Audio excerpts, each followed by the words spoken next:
っちだ。逃がすな。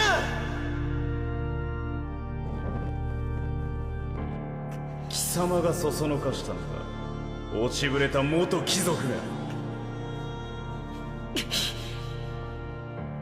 相変わらず生意気な目をする。二度と勘違いしないよう烙印を押してやろう。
आज हम देखने वाले हैं, अगर एक मर्डर मिस्ट्री सॉल्व करनी हो तो होतारो क्या करेगा। और ये एपिसोड आगे के अमेजिंग एपिसोड्स की बस शुरुआत है। एपिसोड को शुरू करने से पहले आपको लाइक बटन को दबाना है और सब्सक्राइब तो ज़रूर करना है। तो चलिए शुरू करते हैं इंट्रो के साथ।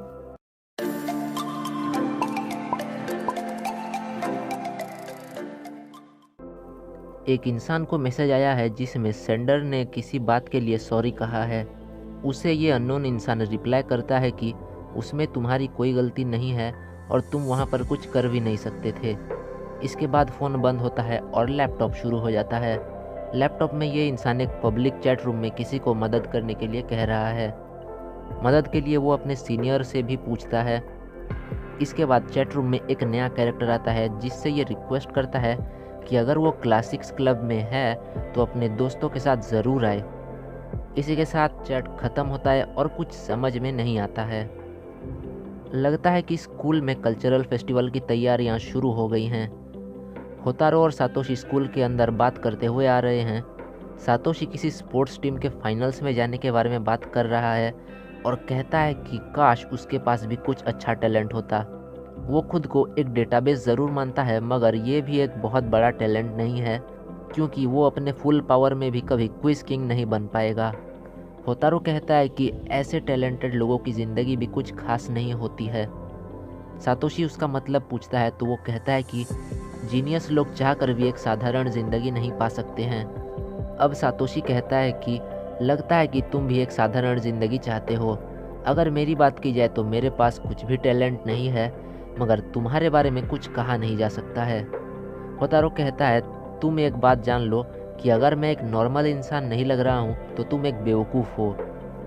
अब सातोशी कहता है इन सब बातों को छोड़ो और जल्दी मीटिंग के लिए अंदर चलते हैं, वरना मायाका बहुत ज़्यादा गुस्सा करेगी। वो दोनों ऊपर आते हैं और सबसे पहले मायाका उनके ऊपर लेट होने के लिए चिल्लाती है और होतारो पूछता है कि चिटांडा अभी तक नहीं आई है क्या।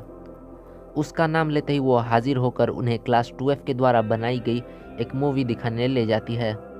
उसके एक पहचान के स्टूडेंट ने उसे और क्लब मेंबर्स को इसके लिए इनवाइट किया था।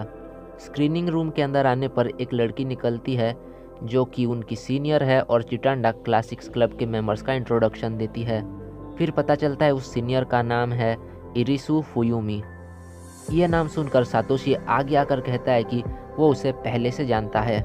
इरिसु उसे याद करने की कोशिश करती है मगर कोई फ़ायदा नहीं होता है और सातोशी को निराश होना पड़ता है।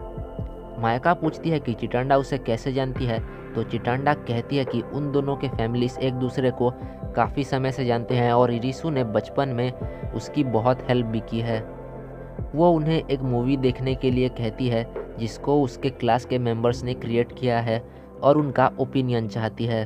वो लोग बैठ जाते हैं और होतारो सवाल करता है कि उनको ये मूवी दिखाकर कुछ फ़ायदा तो होगा नहीं, तो क्या वो लोग एडवर्टाइजमेंट के लिए ये सब कर रहे हैं। इरिसु मना कर देती है और कहती है कि अभी के लिए उनके लिए मूवी को देख लेना अच्छा रहेगा और जाने से पहले बताती है कि मूवी का कोई नाम नहीं रखा गया है, इसीलिए उसे मिस्ट्री कहा जा रहा है। और उन्हें गुड लक कहकर वहाँ से निकल जाती है। मूवी शुरू होती है जिसमें स्टार्टिंग से पता चल जाता है कि एक्टिंग बहुत बकवास है। पहले सारे कैरेक्टर्स का इंट्रोडक्शन होता है और उनका नाम पता चलता है। आप स्क्रीन में सबके नाम पढ़ सकते हैं।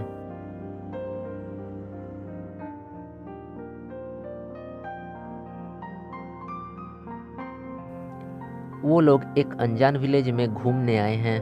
वहाँ पर कोई नहीं रहता है और सब एक बड़े से घर के अंदर जाते हैं ताकि वहाँ पर रात बिता सकें। घर थोड़ा बड़ा है और हर तरफ टूटी हुई ग्लास है।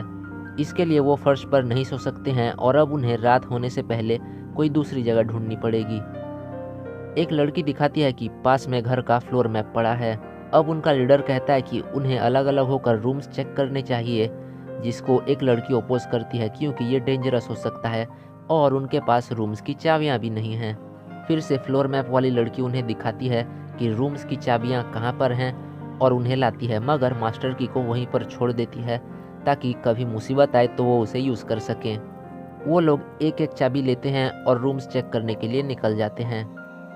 अब सातोशी कहता है कि अब शायद कुछ अपराध हो सकता है क्योंकि सब अलग अलग हो गए हैं।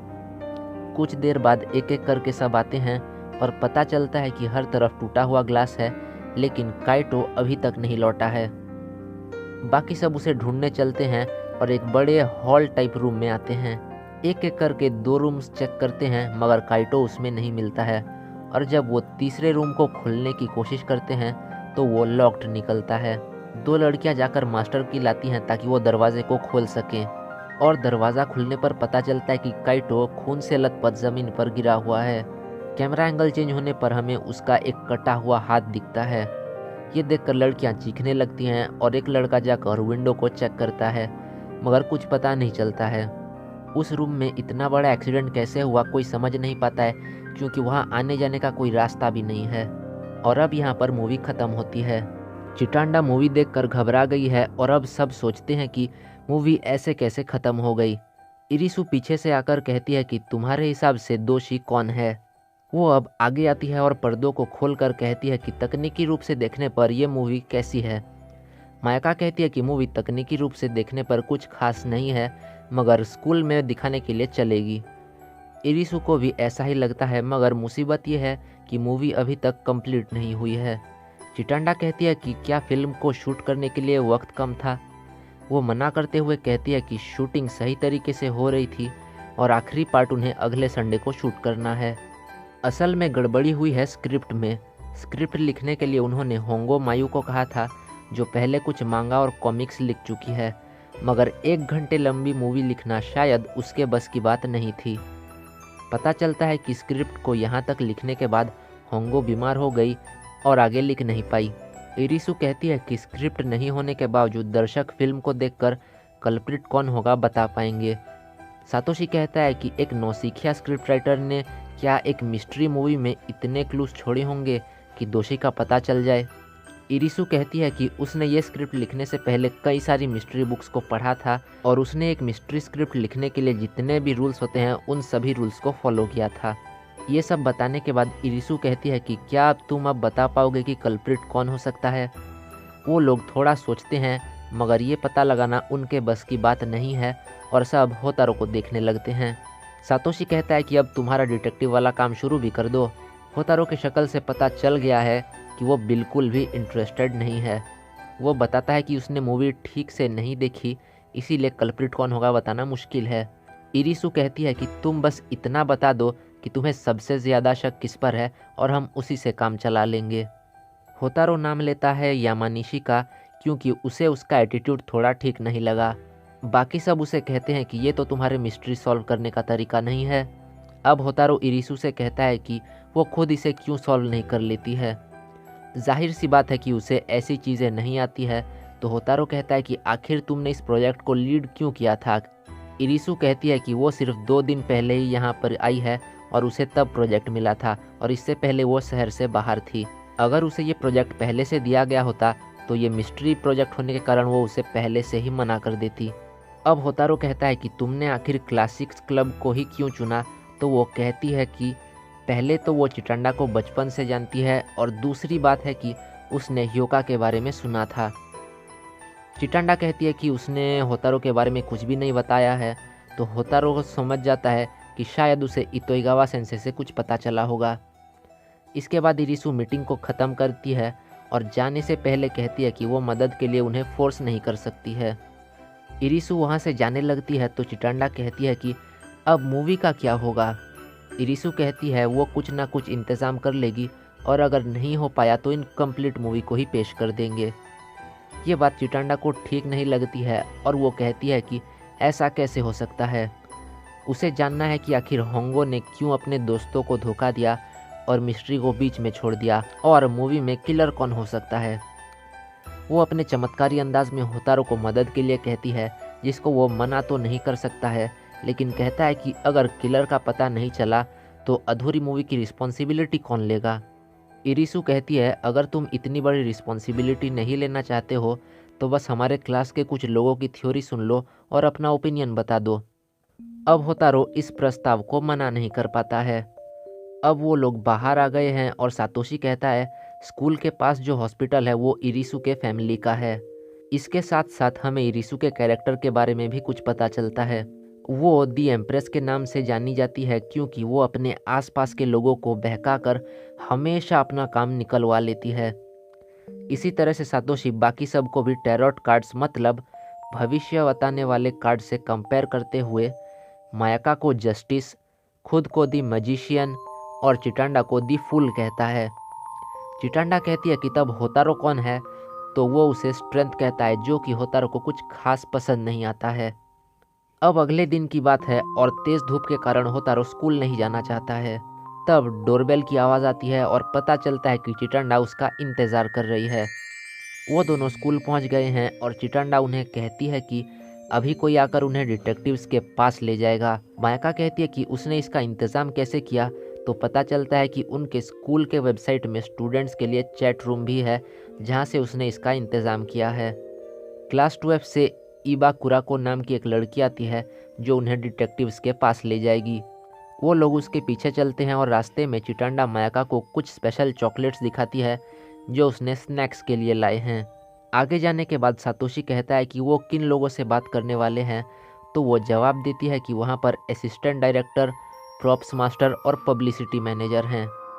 फिर पता चलता है कि ईबा इस प्रोजेक्ट में इन्वॉल्व नहीं थी, तो चिटांडा पूछती है कि क्या वो होंगो को जानती है। वो होंगो के बारे में ऐसी बातें कहती हैं कि उन दोनों का रिलेशन समझ पाना थोड़ा मुश्किल हो जाता है और बाद में कहती है कि वो उसकी बेस्ट फ्रेंड है। वो लोग अब अपनी लोकेशन पर पहुंच गए हैं और दरवाज़ा खुलने पर हम देखते हैं उन 3 डिटेक्टिव्स को। तो आज का एपिसोड यहीं पर ख़त्म करते हैं और आगे की मिस्ट्री के लिए तो आपको मेरे चैनल को सब्सक्राइब करना पड़ेगा। तो ज़्यादा सोचो मत, सब्सक्राइब बटन को दबा कर चिल करो और देखने के लिए शुक्रिया। Thanks for watching.